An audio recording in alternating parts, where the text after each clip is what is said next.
সিলেটে আছেন বৈষম্য বিরোধী ছাত্র আন্দোলনের সমন্বয়ক হাসিব আল ইসলাম সহ ১১ সদস্যের দল। আমরা কিছুক্ষণ আগেই আপনাদের এটা জানাচ্ছিলাম, সেখানে ছাত্রদের সাথে মতবিনিময় সভা করছেন তারা। এ বিষয়ে আরও জানবো, আমাদের সাথে যোগ দিচ্ছেন সহকর্মী নাবিল হোসেন। নাবিল, সভা কখন শুরু হলো এবং কি বলছেন সমন্বয়করা?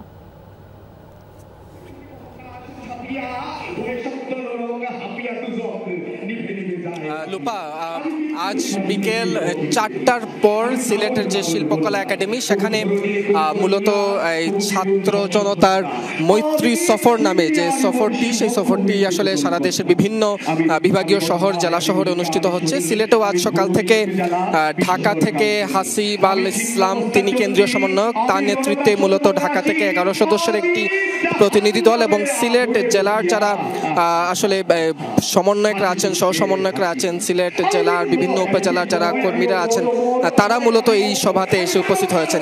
Redmi 13 স্টাইল বানাই দুনিয়া কাঁপায়। এর আগে আমরা সকালে দেখেছি যে সফর শুরুই হয়েছে।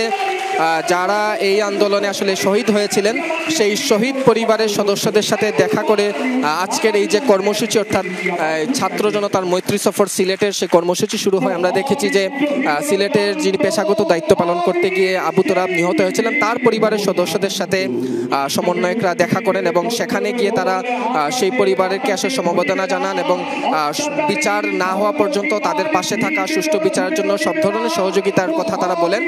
এবং সেই কর্মসূচির পর সাংবাদিকদের সাথে কথা আলাপকালে তারা যেটি বলেছেন সেটি হচ্ছে যে আন্দোলন সংগ্রাম, অর্থাৎ যে স্বপ্ন নিয়ে তারা মূলত আন্দোলনে নেমেছিলেন, সেই স্বপ্ন যাতে সুসংহত থাকে, সেই ছাত্র জনতার ব্যানারকে কেন্দ্র করে যাতে কেউ কোনো ধরনের আসলে অপকর্মে জড়াতে না পারে, সেই লক্ষ্যেই আসলে তারা মূলত এই সফরগুলো করছেন, যাতে ছাত্র জনতার মধ্যে আরও বেশি ঐক্যবদ্ধতা সৃষ্টি হয়। এবং তারা আরেকটি গুরুত্বপূর্ণ কথা বলেছেন যে মব জাস্টিসের নামে সারা দেশে যা হচ্ছে সেটিকে তারা কোনোভাবেই সমর্থন করেন না এবং আইন শৃঙ্খলা রক্ষাকারী বাহিনী এবং পাশাপাশি সাধারণ মানুষ সবাই যাতে সেখানে সচেতন হন এবং একটি সুন্দর আগামীর বাংলাদেশ যাতে গড়ে তোলা যায়, সেই লক্ষ্যেই তারা মূলত এই যে সাংগঠনিক সফরগুলো করছেন। লোপা। নাবিল, আপনাকে ধন্যবাদ আমাদের সাথে যোগ দেওয়ার জন্য।